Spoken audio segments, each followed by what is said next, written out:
Alright, boys and girls, I'm back. Sorry about that delay. Had to take that phone call, and holy cow, is it a windy day. Not quite 80 mile per hour wind gusts, Jeffrey, like in London Heathrow. We peak gusts so far today have been straight out of the south, about 180 at 37 knots was the peak gust. So if you do the math, that's, when I say close to 50 miles per hour, 45 miles per hour. So yeah, the good news is if you're flying into Salt Lake, since it's straight down the runway almost, it shouldn't be too much of an issue. But as you can see, it looks kind of dusty. I'll actually turn around yeah, I'm sure infidel firemen in the plains of Oklahoma, it's definitely raining. So yeah, you can kind of see some of the dust. I'll turn the camera a little bit around behind me. In fact, that peak wind gust was actually last hour. So yeah, you see how it's a little bit hazy? That's all the dust. And in fact, when I got out, I'm like tasting dirt in my mouth. So it sucks. And I just got out of the shower after a bike ride. So anyways, the forecast, the best part, so the forecaster for the National Weather Service called for winds gusting to 25 knots, and then at I think at 6 o'clock it was supposed to go down to like 10 knots. Well, no way that's happening. Then they revised the tap. So that's something, if you're an aviation infidel fireman, don't ever trust the forecast, but trust the forecast, if that makes any sense.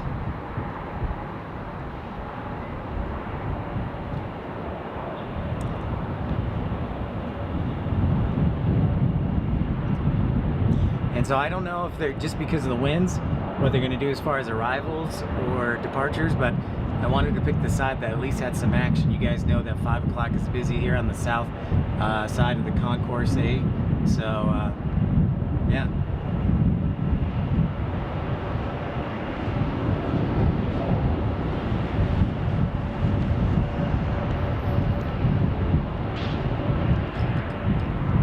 Call sign. Let me see, UP.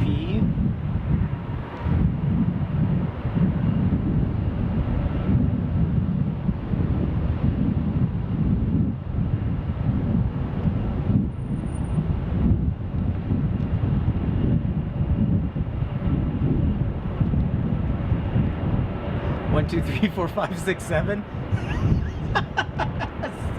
That's good. Oh. I don't think that's actually the actual call sign. Yeah, that's good though.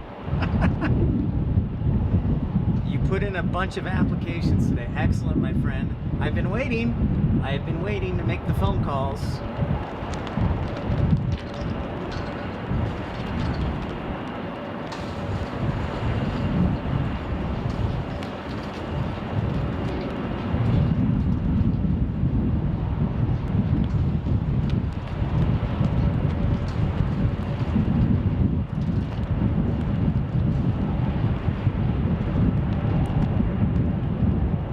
So I also picked this side today because it is KLM Wednesday, so 99 or 97% of the time they usually route them, even if it's south flow, to runway 16 right. So you know how I like my Bluebird. But that's awesome, infidel fireman. I can't wait to hear.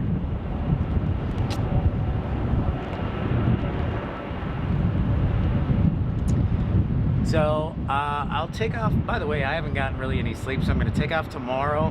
Hopefully I'll get some sleep tomorrow night, and well, after, I should say, Friday morning, yeah. And then hopefully I'll be back in action here probably around the same time on Friday.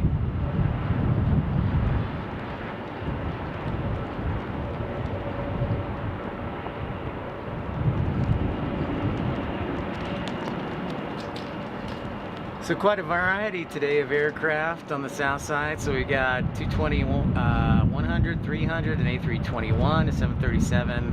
Is that a 737? an 900, then we've got an Airbus A320 and A319. So a good little variety going on here. Yeah, I would agree. I did not, it's like, I'm gonna have to, I've got curtains, but I may just have to like put a giant black shirt over my head, or sunglasses. So I got about 6 hours of sleep. I usually try and get around 8.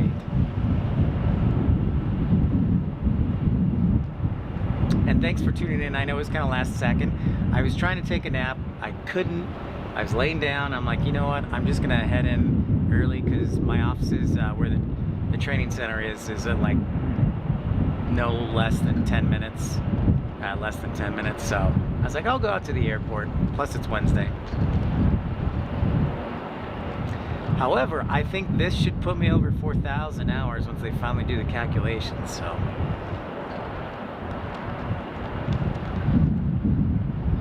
$12:30, Jeffrey. All right, take care. Sleep well, Jeffrey.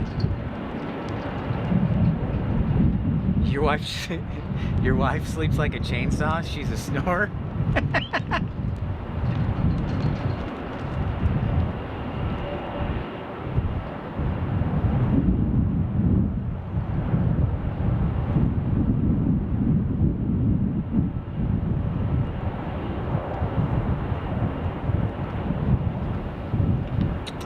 Remember Daniel?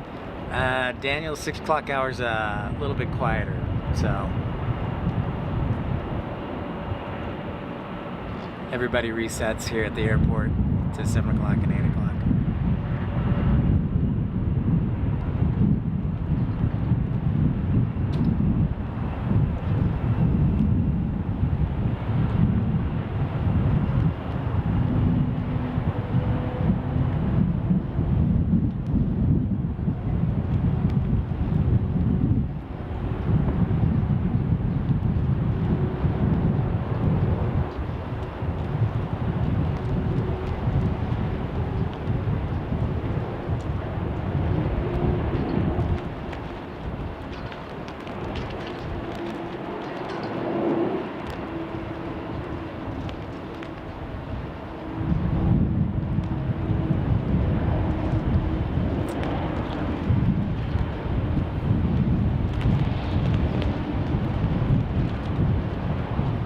See from that flag there, winds, yeah, are kind of busy.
Thing about this side when it's south flow, I can't see the departures at the end of the runway. How it's constructed, B concourse blocks it, so sorry about that. I'll pay more attention once I get the scanner working.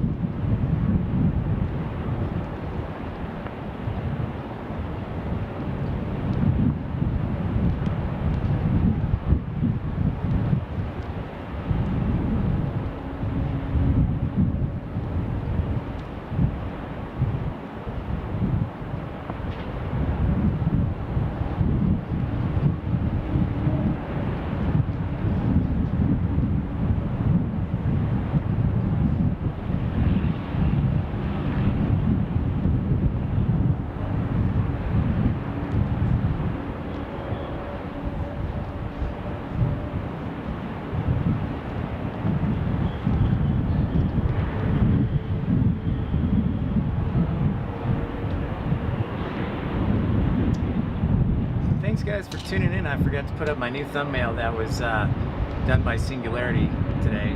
So thank you for tuning in. I was thinking about what we could do here upcoming, and maybe we can get if anybody has like a channel they can sponsor the hour and I can promote, maybe, or if they have a cause, you know, that they'd like to do, or a shout out. It could be the Infidel Fireman 6 o'clock hour, brought to you by Infidel Fireman and his dispatching skills.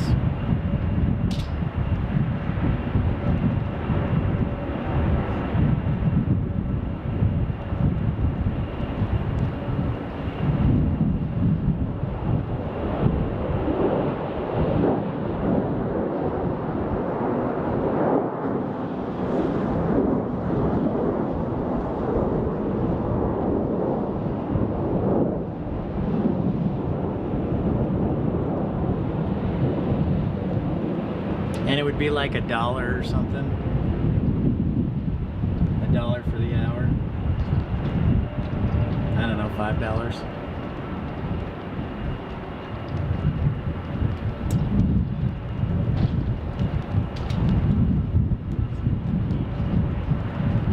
But I'm excited to,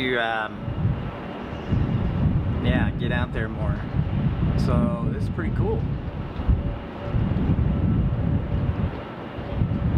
I just wanted to, while I have a moment, say thank you to everybody who's tuning in. It means a lot. And hopefully I can help give you some good aviation knowledge. And more importantly, entertain you and also inform. I want to be the king of the castle. You know what I'm saying?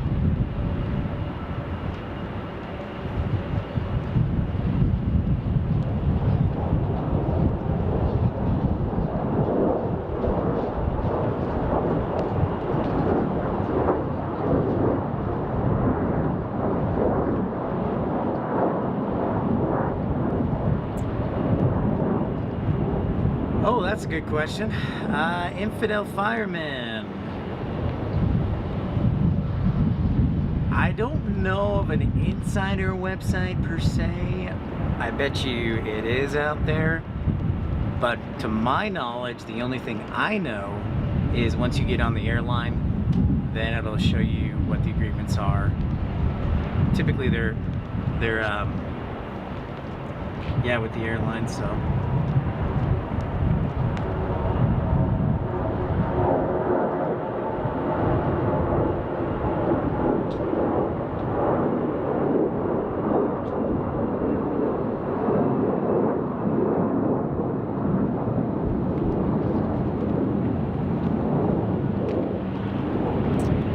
Each airline has their own Infidel Fireman page for like Zed and agreements, like Jump Seat.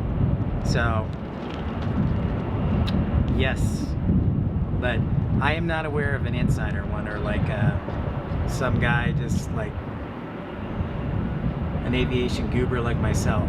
So typically they'll be in company websites within like a secure thing, so.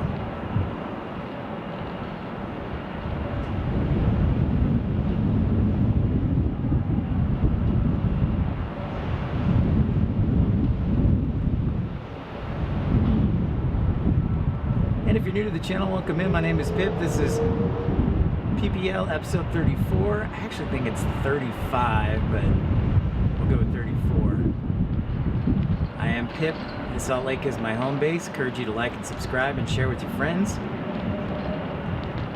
so that we can go to more places and do more plane spotting. Hola to you, Dario. Buenos dias. Why do I say buenos dias when it's always buenas noches? It's just force of habit.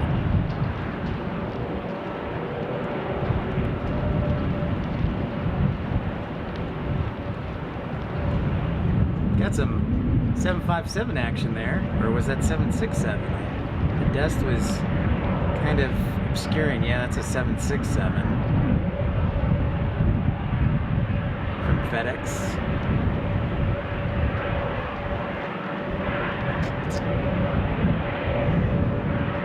Looks like the fire truck is hanging out, probably keeping an eye on one of the engines of one of the planes that are blocking out, just in case. Or maybe he's just catching some shade there.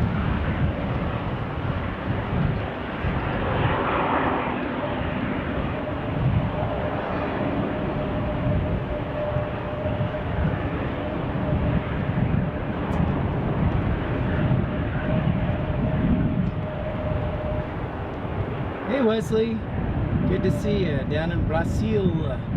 Boa tarde. Bom dia. Boa tarde.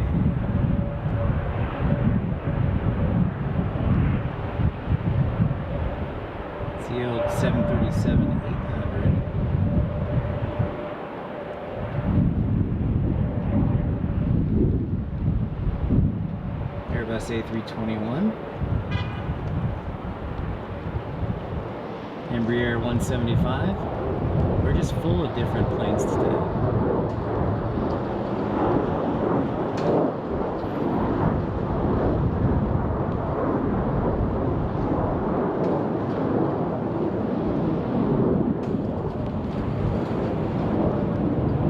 I kind of feel like it's so windy, and with the dust, like there's a small glaze of dust over my body, which is always wonderful. So yeah. I just showered. I might have to shower again. I'm super, all right, you want to know too much information? I'm super clean, so I hate getting dirty or sweaty. Every time I do, I have to shower. So I'll sometimes shower 2 and even 3 times a day.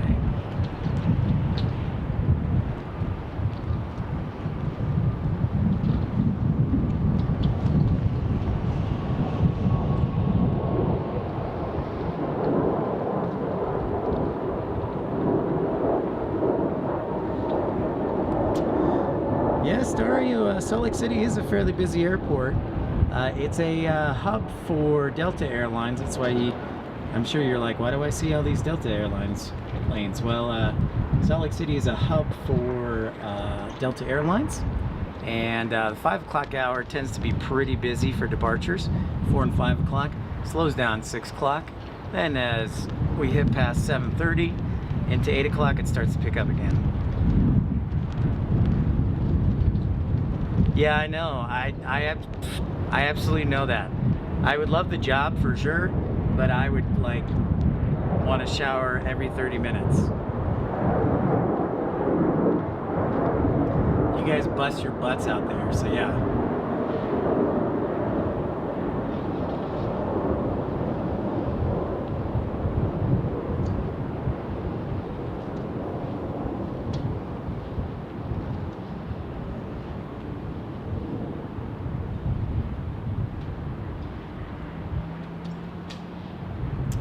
That's it, huh? Wow, only 1 Delta.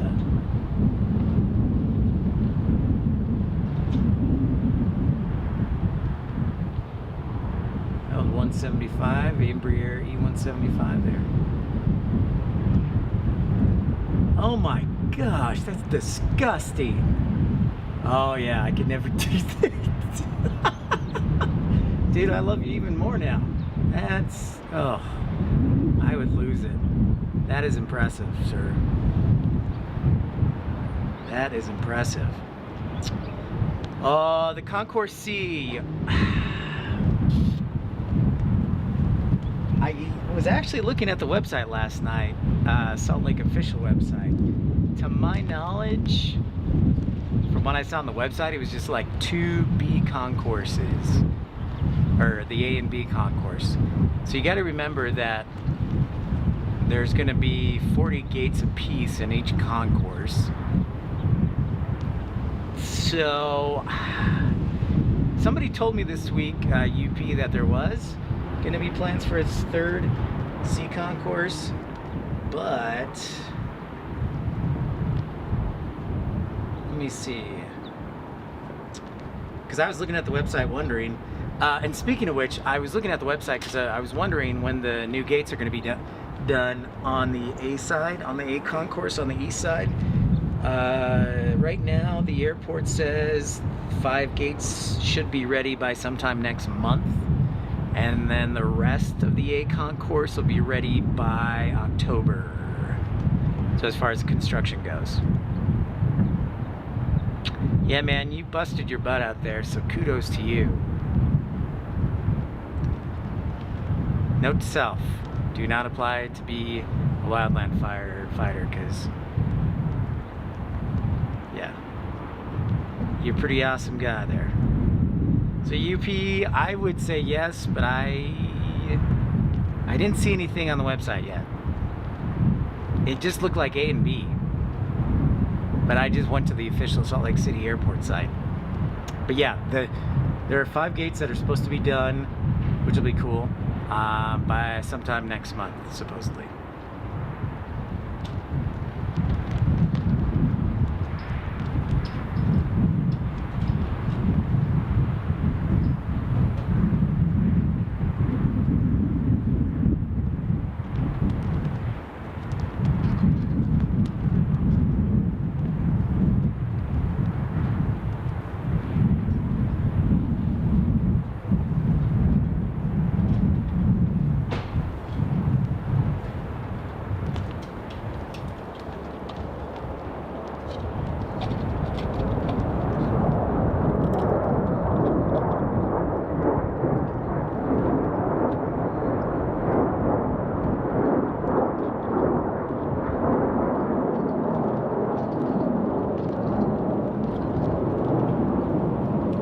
Yeah, exactly. I was wondering the same thing. It's like very vague and not completely consistent. UP Railroad. Sorry guys, I had to grab a couple of almonds.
Alright, looks like the next departure will be Delta 2641, headed to Seattle here on 16 right.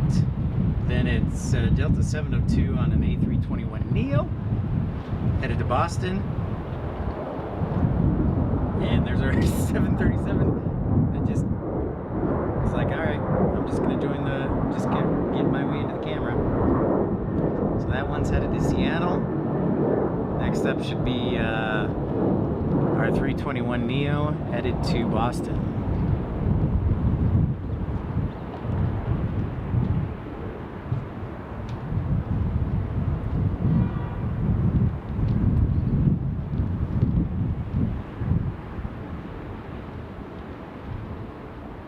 And hi to everybody who just logged on and is new to the channel. My name is Pip. This is Pip's Plane Spotting Live, PPL episode 34 from Salt Lake City International, windy and dusty. And like I was saying, we had a gust probably peak out around 40, 45, 50 miles an hour. Here it was last hour or 2 hours ago.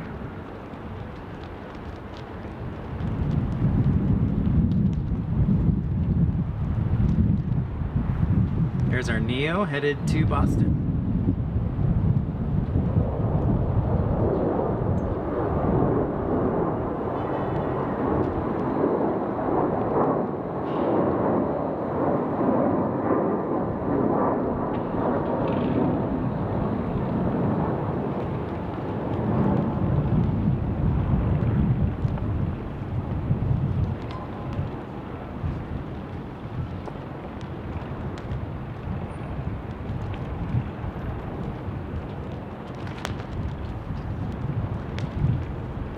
Zoom right in on those hard-working wing walkers.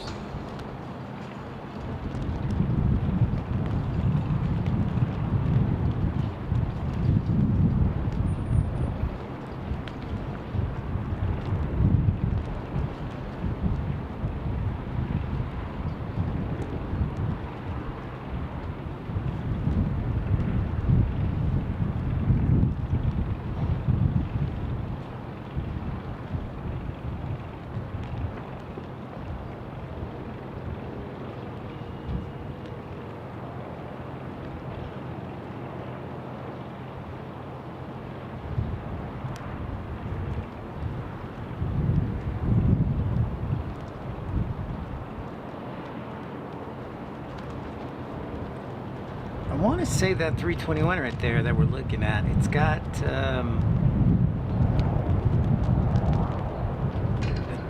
the tug looks different. I wonder if it's one of those remote driven tugs.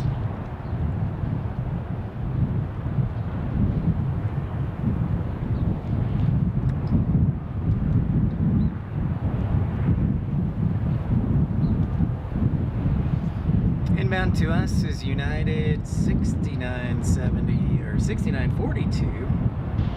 United Express Denver to Salt Lake City.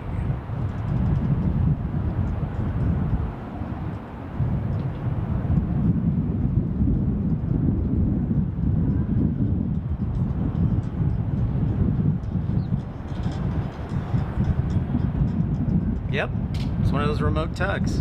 So let's talk about that for a second. It's pretty cool. I don't know if you guys are aware of this, but that is remote driven. So there's a remote control for that tug, and that tug pushes the planes out.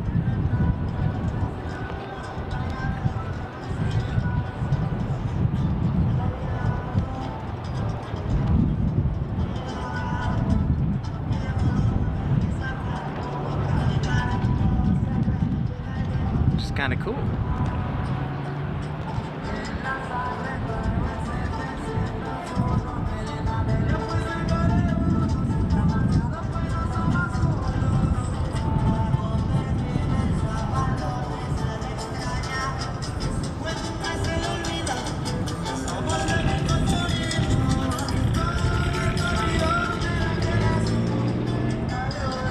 Trying to figure out where that music's coming from. Yeah. Dario, yeah, there are Frontier planes. Actually, one just took off five minutes ago. Yeah, he was blasting that. I was trying to zoom in on him, but the end of the parking garage blocked the music. So yeah, as we see, we started out with the full concourse here on the south side, 5 o'clock hour. Now it's almost all empty. That's what we call the turn and burns. Yeah, Dario. He was definitely pumped to be off work, that's for sure.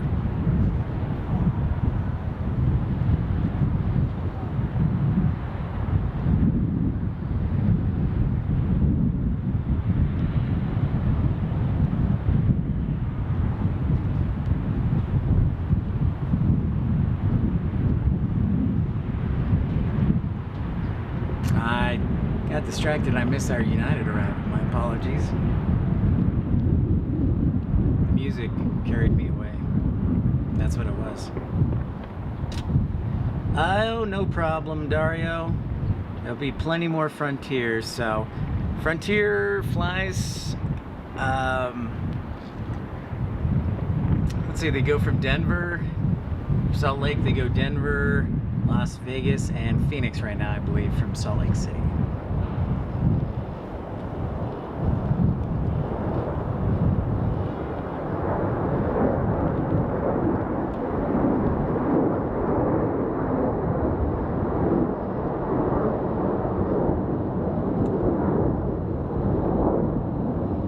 And of course, the nice thing about the live stream is you can always go back and rewind it, Dario, so I'm pretty sure you can, we caught it. I caught it. Alright, it's almost 6 o'clock.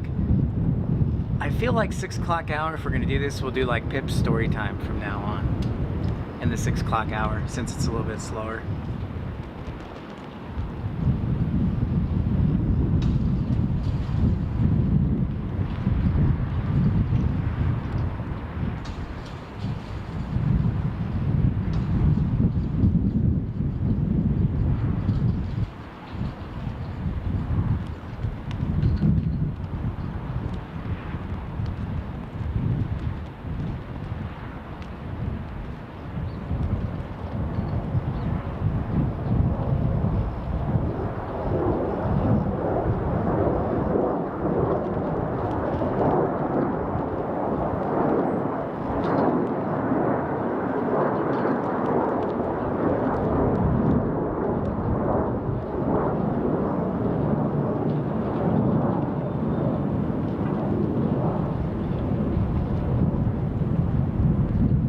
A few departures left here.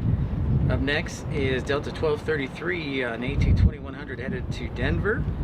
Then it's Delta 783 737-900 headed to Raleigh-Durham. And then it's Delta 907 on an A321 headed to Atlanta. Oh, that's a good... Alright. First 6 months as a dispatcher. I will tell you as soon as we get done with these 3 departures, Infidel Fireman. What is the first 6 months of a flight dispatcher like?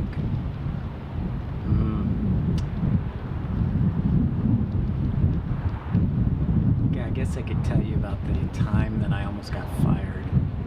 That was classic.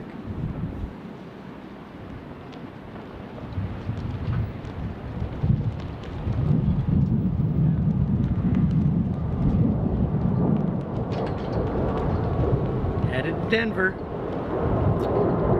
on an A220-100.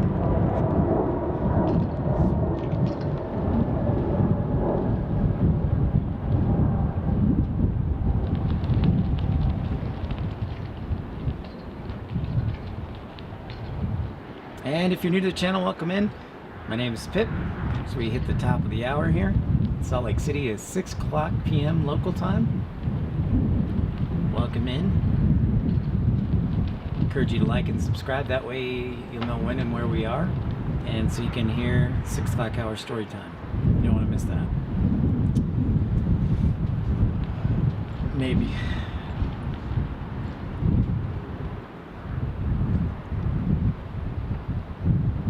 Next up,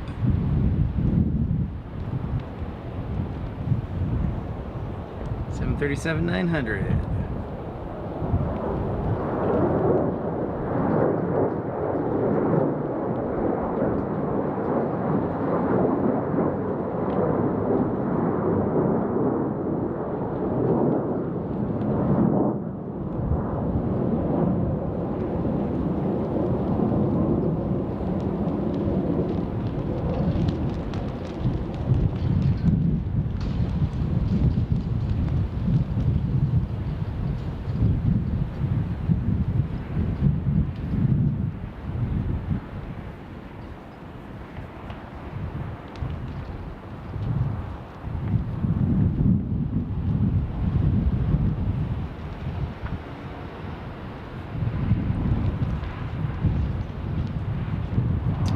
Uh, 737-900 was going to Seattle? Yes, Seattle. No, Raleigh-Durham. I'm sorry. That was going to Raleigh-Durham. So cross country there, Daniel.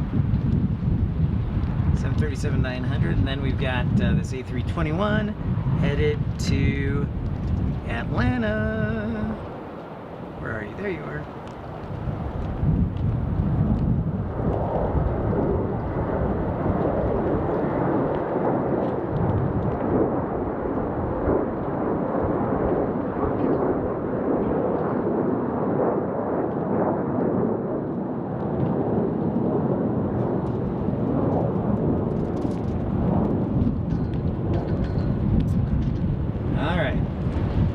Time for story time.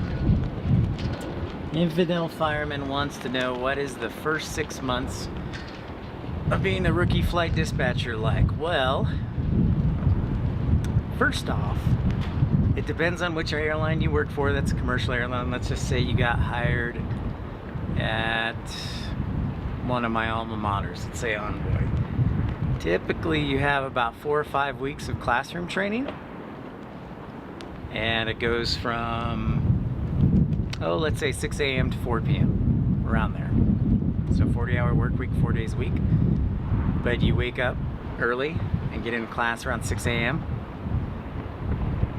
So you're in a class for 10 hours a day, 4 days. Your butt and your attitude start to become flat because you're like, I just want to get out of here. I just want to finish. So you finish the class part, but then before you can be signed up as a dispatcher, you're not done, because we, as the airline, let's say, have to make sure that you're competent enough to make those decisions and help the planes fly safely, and to be a safe flight dispatcher. So you go through another 4 or 5 weeks of OJT, on the job training, where you shadow a dispatcher, and those shifts at Envoy, last time I checked, were still 10 hours.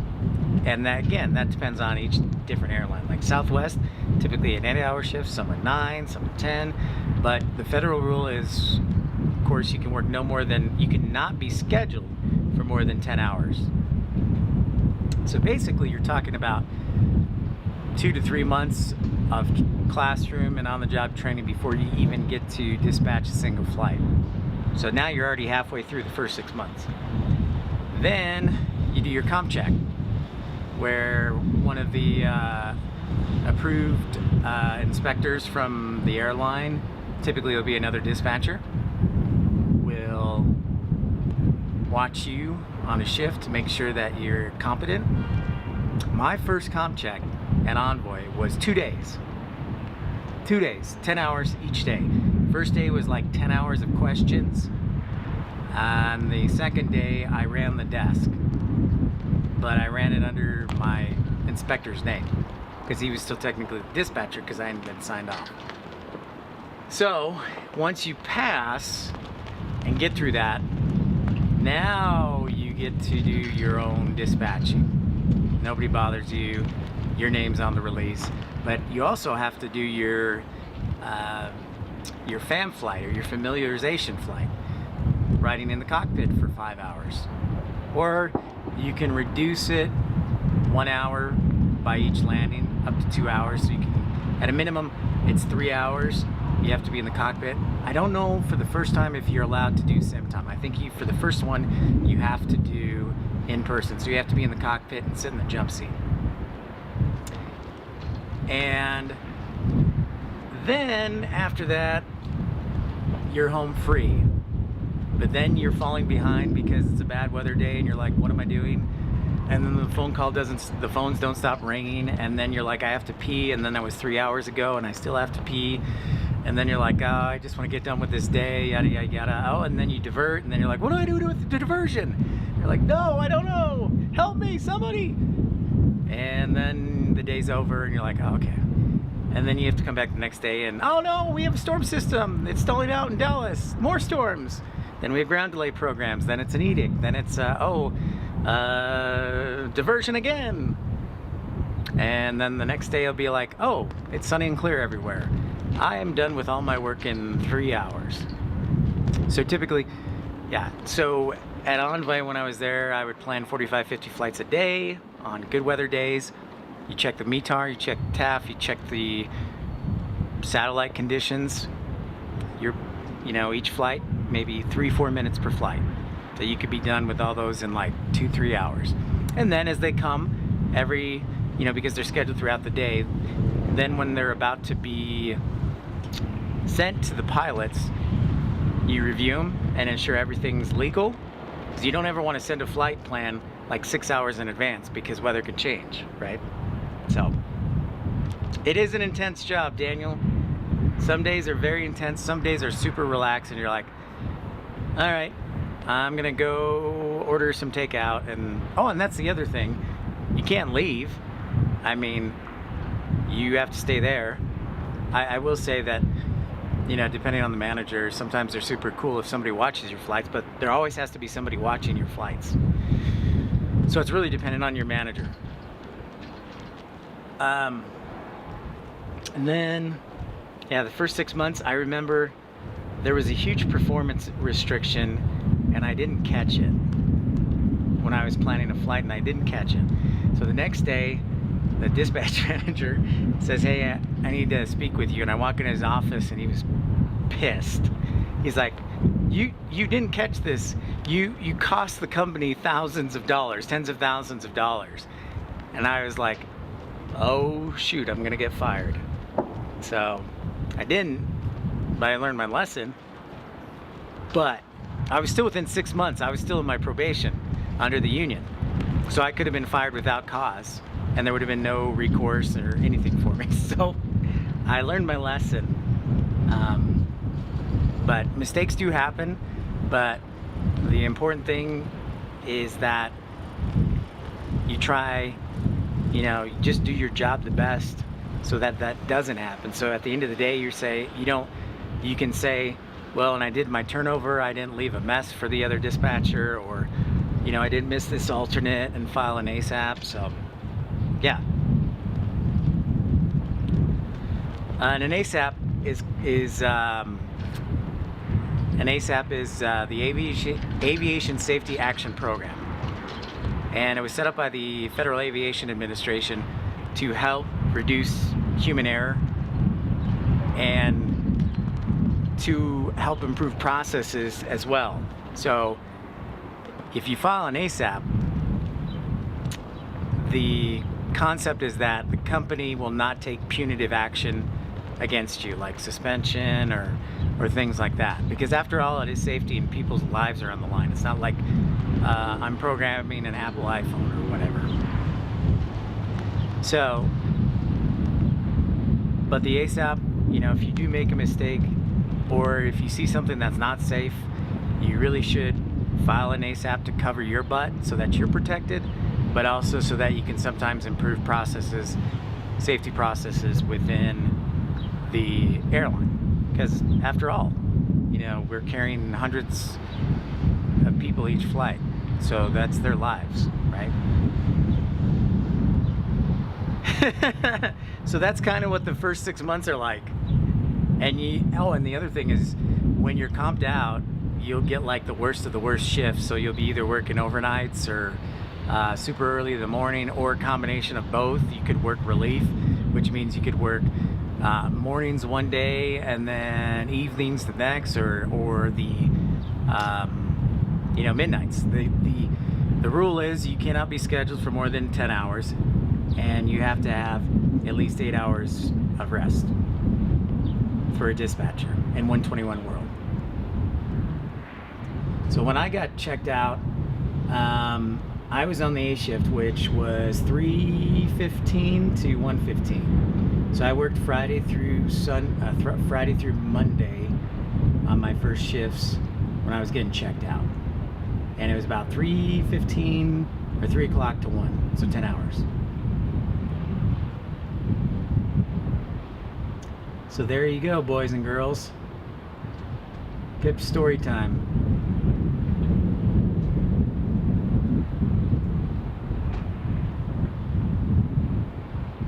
Like, oh no, I'm gonna get fired. I felt horrible that day. Thank goodness my manager didn't like slap me harder. So I was very fortunate. I was like, oh. So I learned from it. You move on, you don't make the same mistake.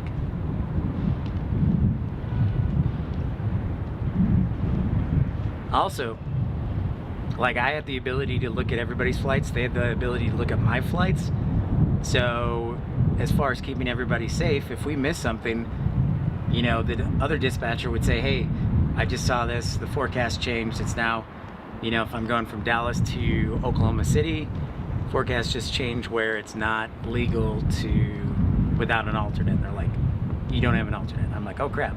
So DRM, it's like CRM, crew resource management, but it's really about dispatch. It's just dispatch resource management. So we all collectively look after each other. Because the last thing you really want is the FAA in your office. It's just my opinion. Because they don't take too kindly to stuff when it doesn't go right. Hey, Bubak, yeah, it should be a mixture of rain and snow tomorrow. I think it'll be warm enough here in the valley that it'll just rain, which is okay.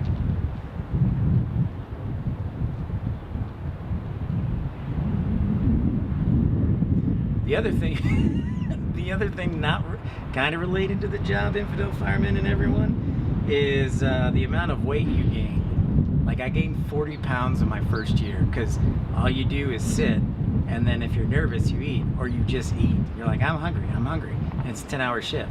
So be careful what you eat and how often you eat, and I encourage you to exercise.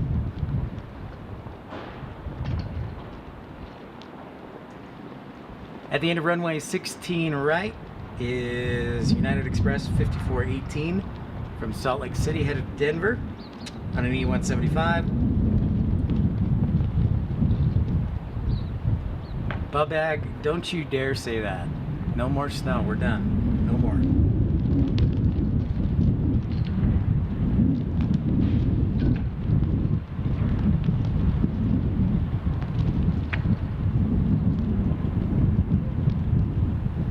What kind of sick joke is that?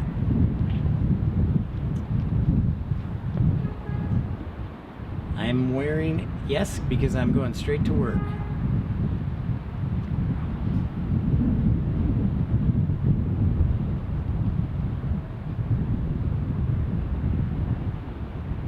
Are you spying on me, Bobak? I'm gonna have to start hiring security, infidel firemen.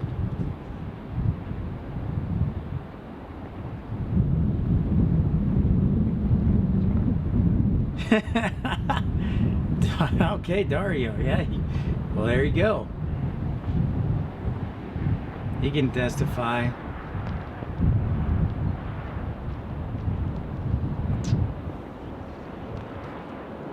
I work at 7 tonight, or 7:30.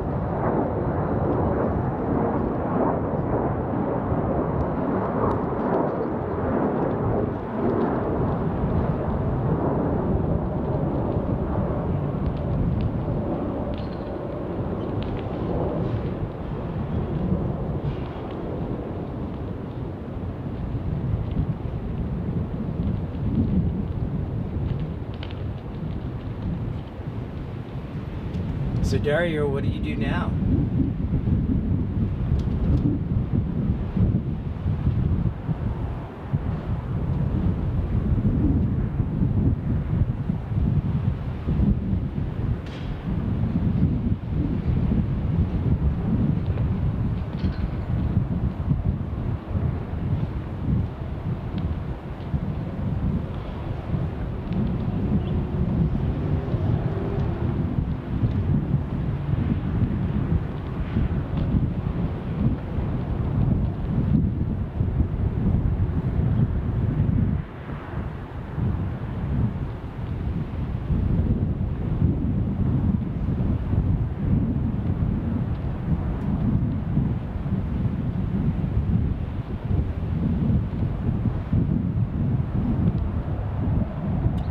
Michael said hi, that's great.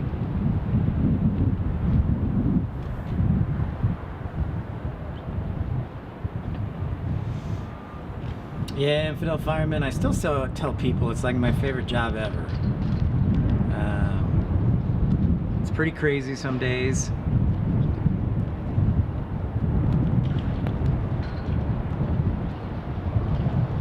Oh, okay. That's pretty awesome, Dario. Very cool, dude.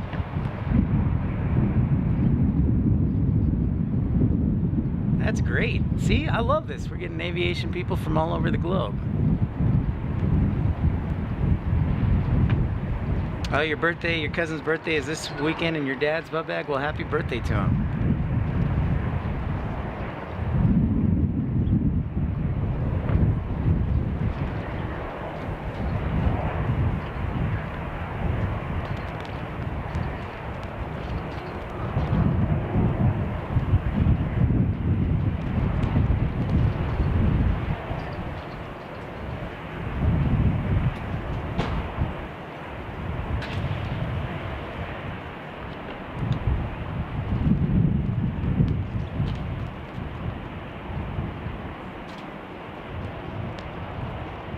And for those who are just turning in, it is in October, sir.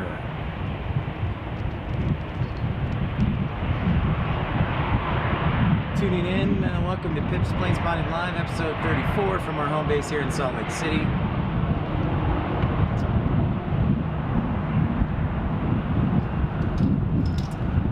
To give you an update on where we stand as far as our transatlantic arrivals.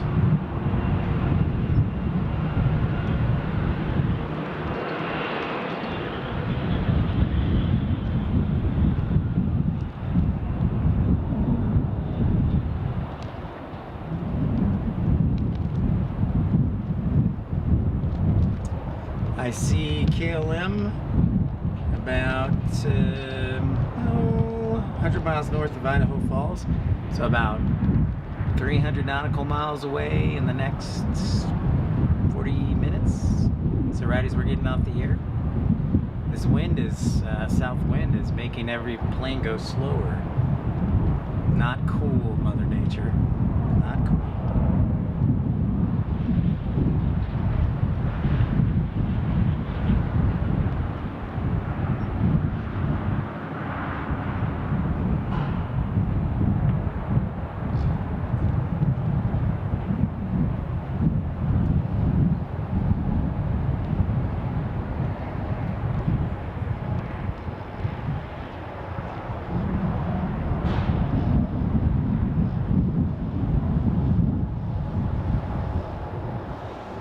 Yeah, right as we're getting off the air. So this wind has slowed down Delta Flight 51 by like 30 minutes because it's a south wind, and of course coming over from London, you're crossing over the Canadian northern part of Canada and the Bering Sea.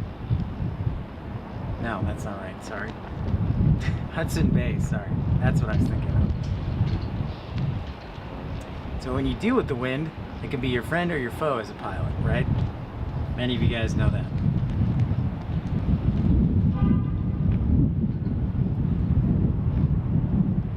So 5 o'clock, fast and furious, 6 o'clock. It's like I'm at a retirement home for airplanes. Very slow.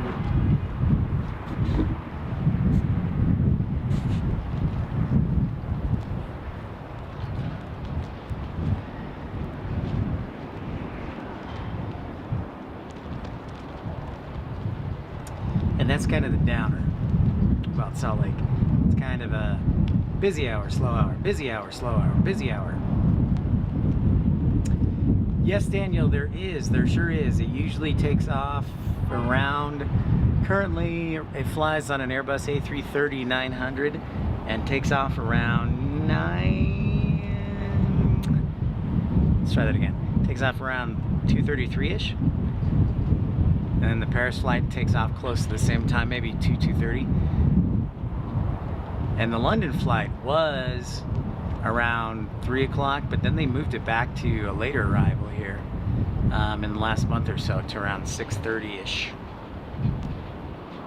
So yeah, Amsterdam on Delta, London and Paris on Delta, and then KLM on Amsterdam, Eurowings from Frankfurt at the end of May. We still need more, not enough. And I'm sure the concourse, having the concourse, because they're not gonna, there's no point to not using those gates. So Delta is probably gonna have more flights, or at least more frequency to some destinations. And then there'll also probably be a couple of new airlines announcing, because that would just be a massive waste of money. Because typically how construction projects are funded in aviation is they are based on airport user fees. So when you buy a ticket for certain destinations or whatever, or you use a facility, you get charged a certain amount. The airport charges you, the airline, for the use of their facilities, and so that's how it's get about. So when you see like a facility charge, it's like, oh, okay, well that airport is charging me this much to use its facility, whether it's landing fees, whether it's the jet bridges, It all comes from that. So a lot of the construction comes from user fees. So they always say it's not taxpayer funded, but in reality, if you're a U.S. resident or an international resident, you're a taxpayer. They just can say that caveat because it's so massive. I mean, how many people have like $2 or $3 billion laying around to build a new Salt Lake International Airport? So they're funded out through bonds, over time public bonds, and that's how a lot of construction projects are funded. And of course from the FAA, the federal government. And a lot of times, most people don't know this, but FAA does a lot of matching grants, and they usually will shell out a majority of the cost too on a lot of projects. Maybe not to the scope of constructing a new airport, but like new runways, taxiways, new tower, maybe sometimes gates or whatnot, or a project, but they'll do like 70-80%, and then the public entity has to come up with a 20% match. So, a little fun fact, Cliff Notes version, of course. Yeah, when a majority of the new projects, they get funded by user fees, or that's why everything's so dang expensive at the airport. Now I'm just opinionating, but the airports charge those franchises rent, right?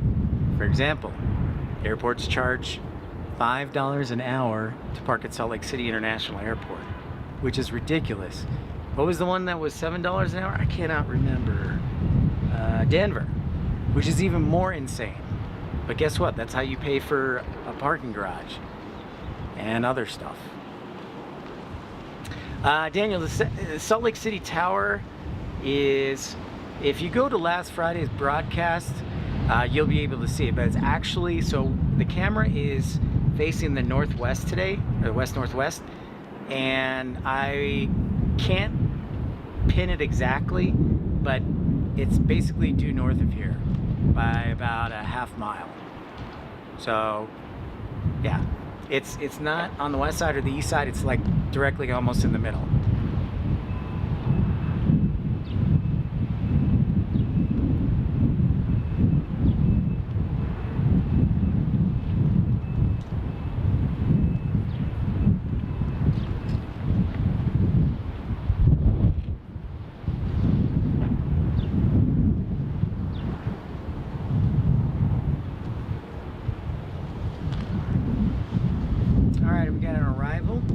Delta 4055 from Colorado Springs is on final and will be here in the next 5 minutes in an Embraer E175.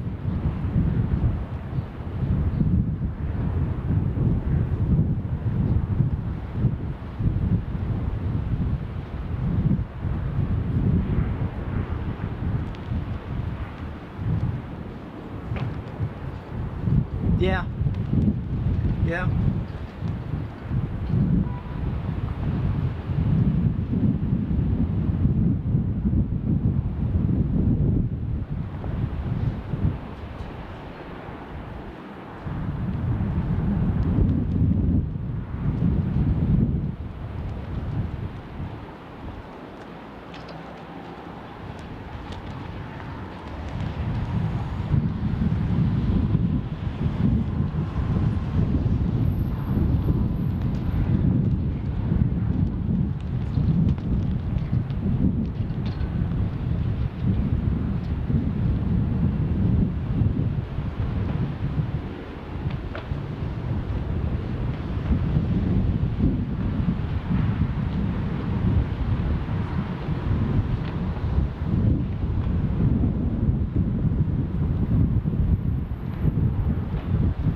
Static frequency, evening to you, sir.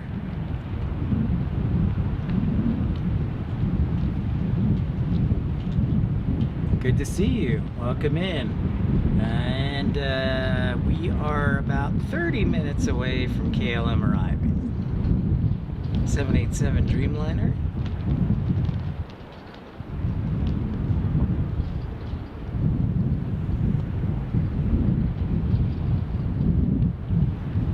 So the parking, like as in the parking garage, Daniel? So I'm standing on top of the 5th floor of the parking garage right now.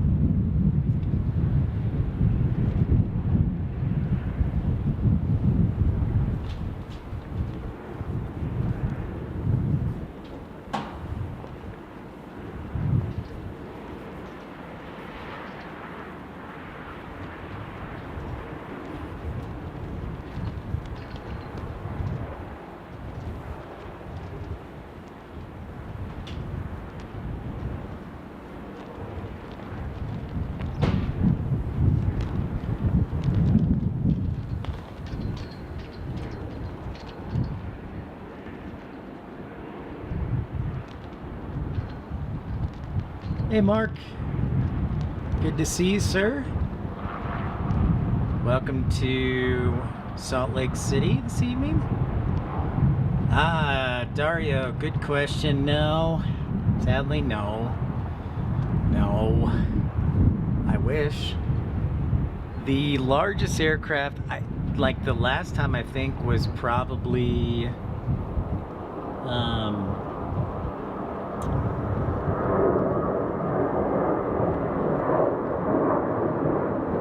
we only had a diversion. It was an Air France A380 and was due to a terrorist threat.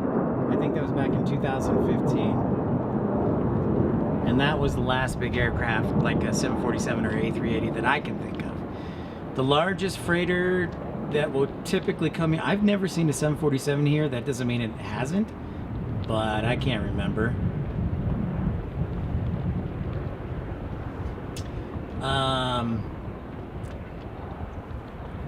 So the largest is typically like the MD-11, and then we have the A330s and the Dreamliners, which typically come.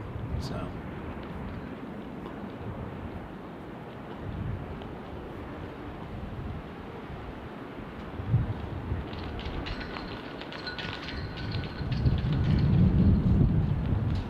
Now the question is, Mark, have you been to the new Salt Lake that was constructed 3 years ago?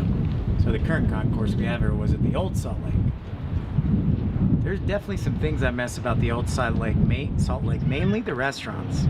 Like the restaurants here, and Micah and others who are regulars here can testify to this, but they're just like weird one-off restaurants. Like Pip's Farm Stand or whatever. I need a Chick-fil-A or a Qdoba or I don't know, what's another restaurant I'd really like? A Wendy's or McDonald's even. Not a single one exists in Salt Lake Airport. So your breakfast options are like pretty limited between Panda Express, Panera, and then you get to Concourse B, which is even worse. So sorry, didn't mean to complain, but they could definitely change that. Which is why I'm going to put in an application to be on the airport board. There are a couple of open seats, I think, in August.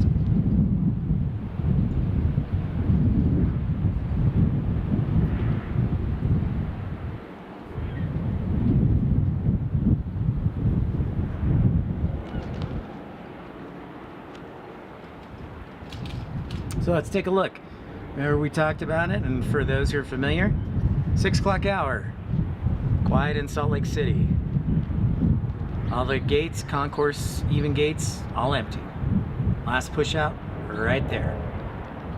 So, 6 o'clock, fairly quiet. Then you get to 6:30 with a couple of the transatlantic arrivals, and then at 7:30 it starts to pick back up. So, I apologize, I can't do anything about the schedule, but on the plus side, when those new gates get added. Could have more arrivals in the 6 o'clock hour.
Next arrival headed to us, another Embry Area 175 United Express,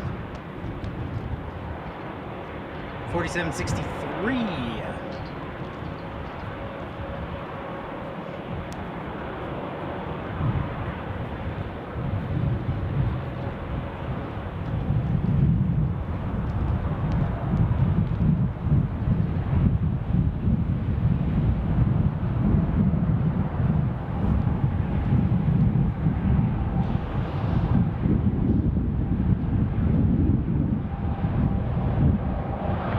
I have heard of Play Airlines, Daniel. They fly to Boston. I think they're going to fly to Dulles this summer. Baltimore as well. I think they do even Orlando, maybe? So yeah, I would like to catch them. They fly on the Neos from Iceland. ERB, how are you, sir? So lovely to see you. I was wondering where you were at. Thanks for making a visit.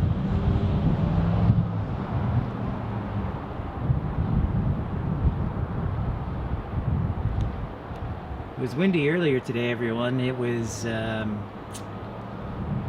4 o'clock. I think the winds peaked at about 37 knots for a gust, which is about 50 miles an hour, close to that.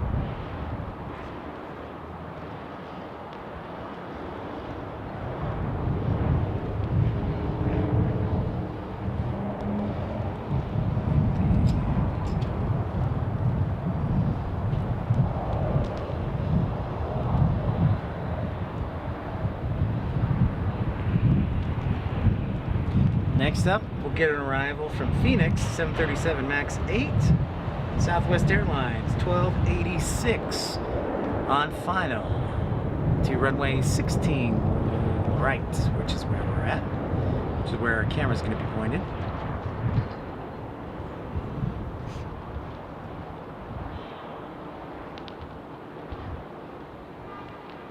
Oh, so they're both 89 now. Well, happy birthday to her. That's awesome. Another year and they'll both be 90. It's pretty great. Pretty incredible. That's wonderful.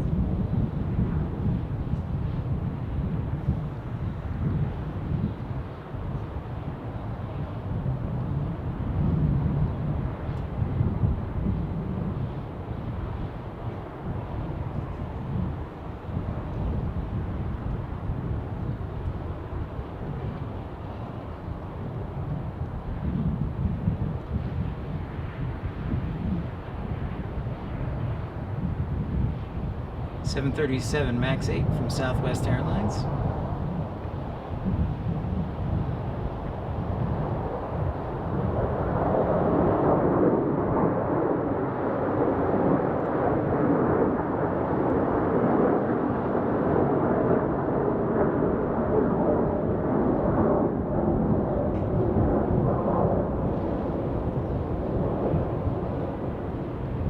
Wow, that's impressive. That's great, ERB.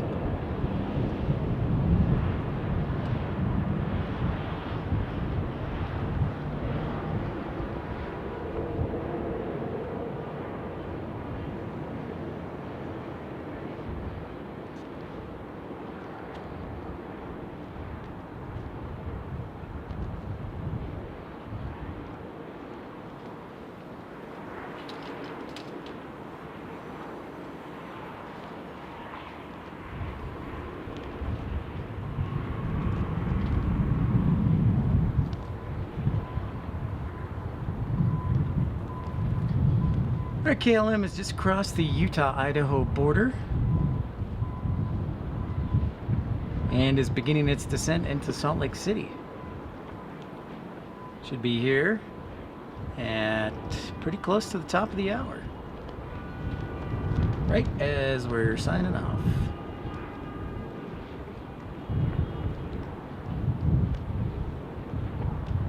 I will wait for KLM, by the way.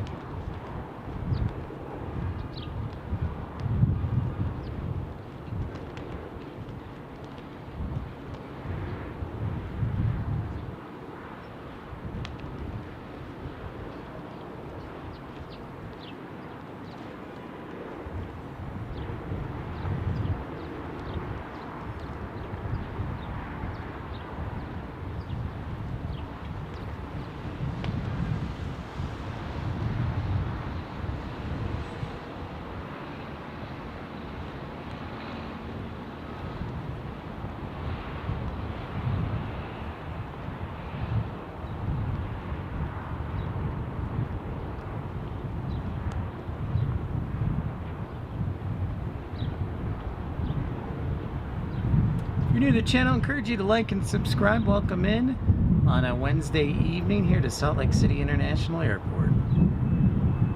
Alright, Infidel Firemen, BRB.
Alright everyone, just got a notification. I thought this was kind of interesting as I was, while we have this brief minute looking at my Instagram feed.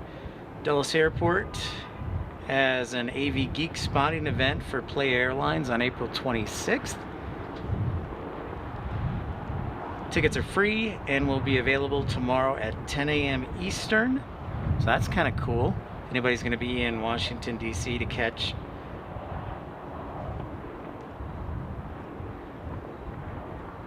Play.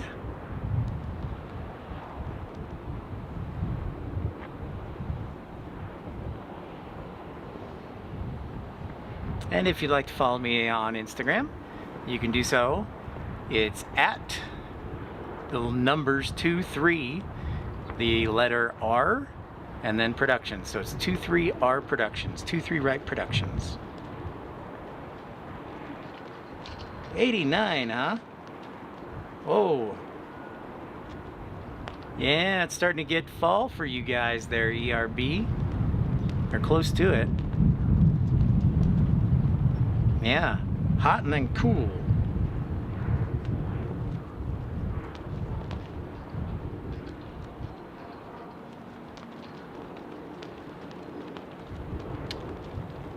Tomorrow it's going to, so it's right now about 75 degrees here today. ERB, it's going to go down to about 50 tomorrow, so 20-degree drop.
Okay, Dario, I put it in the chat, but I'll say it again. It is at 23, so the number's 23, the letter R, and the word production. So it's just 23R Productions. And the 23R is representative of runway 23 right. It's where I started in Greensboro, North Carolina. So where I started really spotting. And so it's kind of close to my heart. Greensboro was where I got my first aviation job too, so.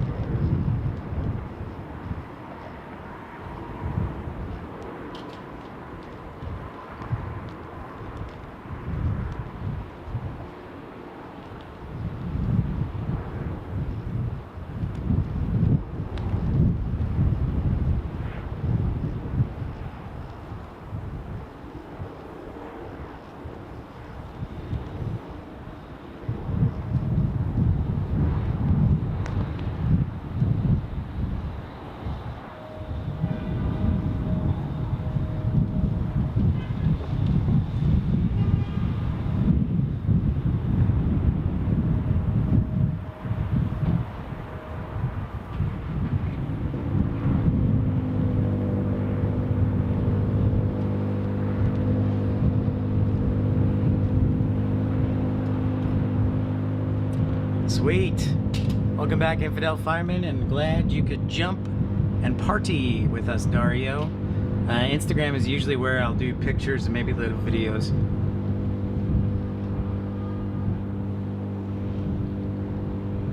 So here's Airbus A319 arriving from Mexico City.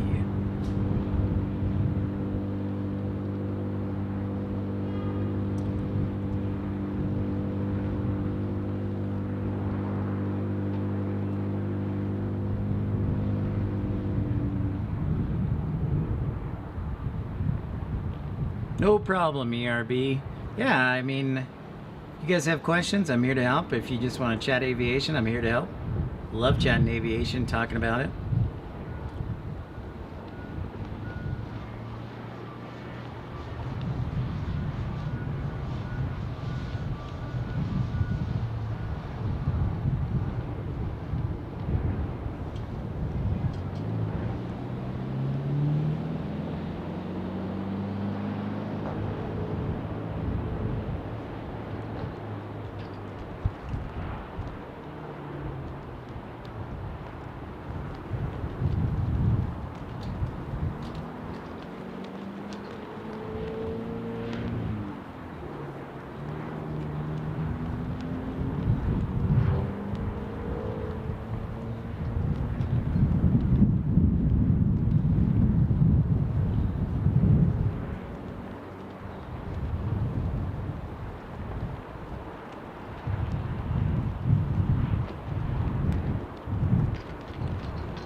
Hopefully ATC sends us KLM. It should be on the ground in the next 10 minutes. So with that, we'll call KLM our last plane for today. But it's been another awesome show. I know it was last second. So thank you so much, guys, for tuning in and chatting with us, having fun. It's been awesome. Daniel brought up a question, why do they use the A319? Well, the A319, Daniel, I believe, has a little bit better performance at higher altitudes. Also, you know, it may not have certification from the Mexican government to fly in there yet. So that may be part of the case too. I can't give you an exact answer. I can only hypothesize on that.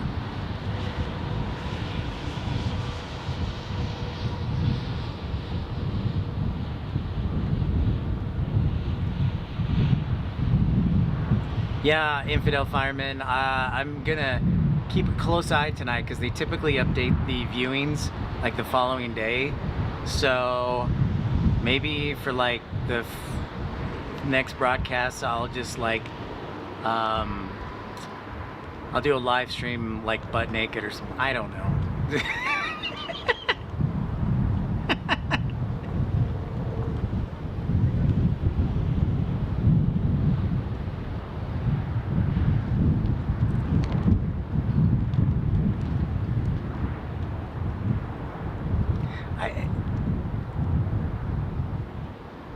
thank you, ERB. You're the best as always. And Infidel Fireman and Dario, great to have you. Daniel, Bubag, Mark.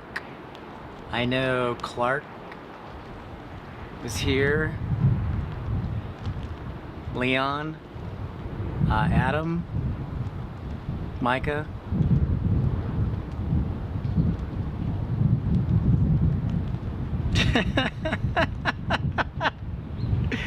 From the hot tub? Yeah.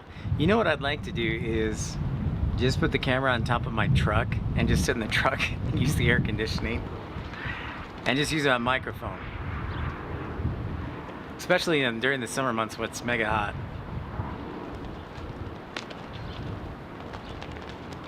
I think Friday should be a nice day too. Let me look at the weather.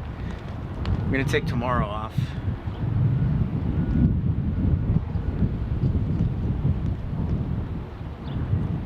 Got 2 inbound airplanes. One is 4805 on Embraer E175 United Express from San Francisco to Salt Lake City. Andy! And the Colonel, yes, thank you. I did not see the Colonel today though, Infidel Fireman. So yeah, but can't forget the Colonel. And Andy will be on the air for another 10 minutes. Sorry, he just got home. However, we're going to stick around for KLM as our last plane, our 787 Dreamliner. Should be arriving in about 5 minutes if they route it this way.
It's not raining, it's a little dusty from the winds earlier, ERB.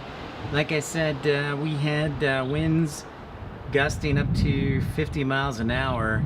Just gusts. Sustained were probably more around 20. But earlier in the day, in the afternoon, it was dusty and windy, so that's probably why you're seeing the equivalent of some mist or rain.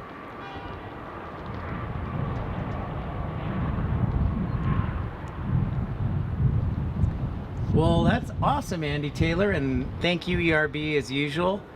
I think we're gonna start a referral program or do something where we can sponsor or whatnot. But that's awesome, Andy. We're thrilled to have you on board, and thank you, ERB, for being a great guy as usual. Here in Salt Lake City. Local time is 6:52 p.m. in case you're wondering.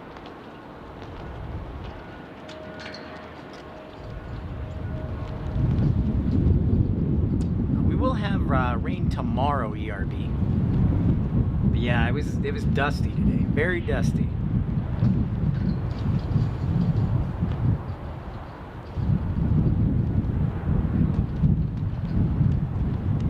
All right. I see in the distance 5-mile final. I'm just guessing, but it looks like 5 miles. I see our Dreamliner headed our way for runway 16 right.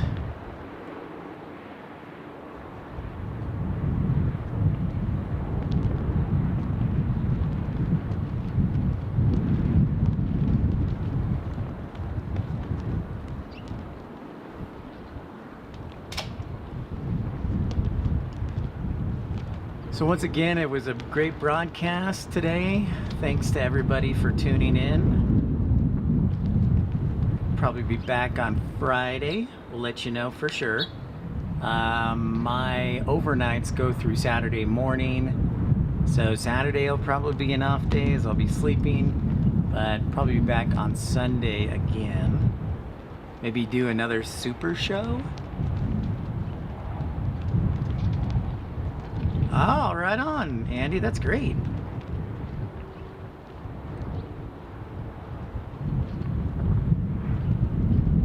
All right, I'll cross my... That's good point, UP. I'll cross my fingers so he'll come all the way down to the taxiway right in front of us here. That's awesome, Andy. Colorado. I did do a live stream from Colorado about a month ago, Denver, Aspen, and Eagle County. So if you look in the live section of that, you can check that out. And we'll obviously be next door. It's easy to get over to Colorado, so we'll be doing more live streams in the future.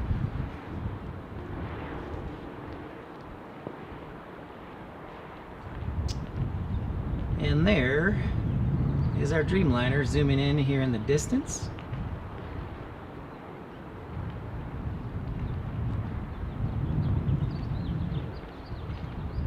It's always nice because we, for those who are new to the channel, of course, we encourage you to like and subscribe, but we only get a Dreamliner here in Salt Lake City 3 times a week, so it's always nice. I always enjoy it every Wednesday, Friday, and Sunday. And it's only seasonal too, so it only runs from end of March to October. So there she is, in blue.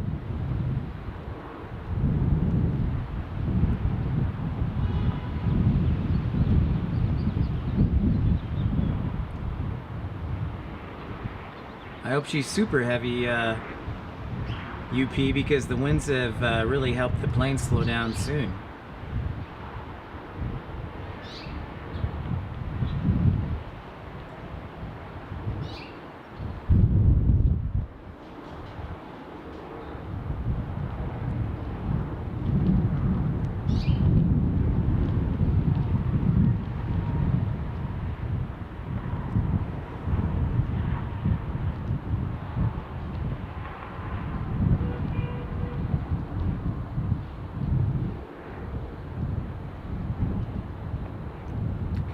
I don't know. Is it going to be nice to us?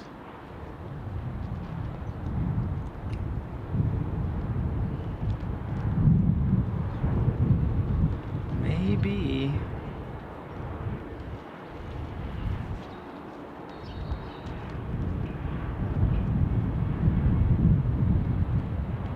Will it?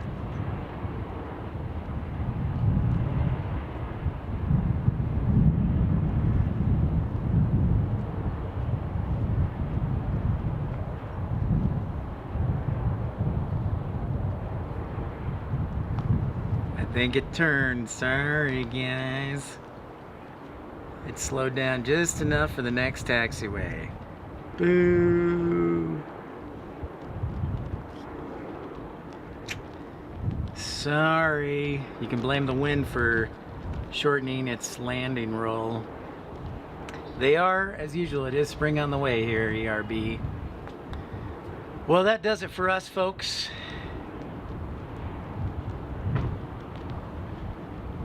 Welcome to a nice, calm evening finally, Dario.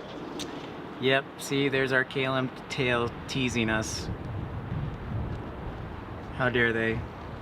Well, there's always Friday and there's always Sunday.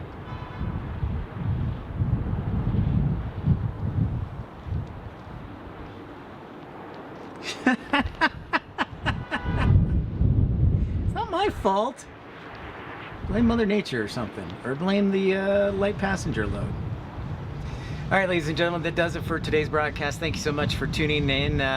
For everybody, Dario, ERB, Andy, Infidel Fireman, Daniel, Bubag, Mark, Adam, Andy. I said Andy already. Justin, I'm sure, is in there. The Colonel, everyone else. UP Railroad. It is awesome, and I will consider that ERB. I'll see what I can do. Thank you for everyone for tuning in. Have a great evening, everyone, and we'll most likely talk to you on Friday. But for now, it is Pip's Plane Spotting Live, episode 34, finished for the day from Salt Lake City International. Everybody have